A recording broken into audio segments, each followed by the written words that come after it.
permintaan dana 50 juta terkait dengan supaya tidak ditahan, ini juga kami turunkan tim Propam untuk mendalami sehingga kemudian menjadi jelas apakah fakta yang terjadi seperti itu atau sebaliknya.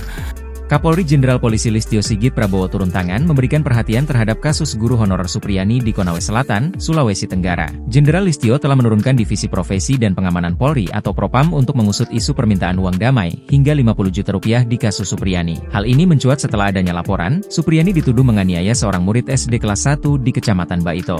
Ditambah lagi, adanya isu permintaan uang damai sebesar 50 juta rupiah agar kasus tersebut tidak dilanjutkan ke proses hukum. Ini juga kami turunkan Propam untuk mendalami kemudian menjadi jelas apakah fakta seperti itu atau sebaliknya, kata Kapolri dalam rapat kerja bersama Komisi 3 DPR RI secara virtual pada Senin, 11 November 2024. Kapolri menjelaskan, pihaknya telah melakukan 6 kali upaya mediasi oleh penyidik, namun belum mencapai kesepakatan. Beberapa waktu yang lalu mediasi juga difasilitasi oleh Bupati Konawe Selatan. Sebetulnya pada saat itu kedua belah pihak sudah sepakat berdamai, namun kemudian tersangka mencabut kembali kesepakatan damai. Ini juga tentunya hal yang mempersulit kita untuk diselesaikan secara restoratif justice, katanya. Meski menghadapi berbagai kendala, Jenderal Listio menegaskan, pihaknya terus berkomunikasi dengan Persatuan Guru Republik Indonesia, PGRI, untuk mendiskusikan kejadian ini. Intinya kata Listio pihaknya terus memonitor, mengawasi serta mengikuti hal-hal yang menjadi perhatian publik. Kasus Supriyani mulai mencuat di awal kepemimpinan Ibtu Mo Idris. Imbas meminta uang dalam kasus penanganan guru honorer Supriyani, Kapolsek Baito Ibda Muhammad Idris dan Kanit Reskrim Polsek Baito, Aibda Amiruddin resmi dicopot. Ibda Muhammad Idris dimutasi sebagai perwira utama, PAMA, bagian SDM Polres Konawe Selatan.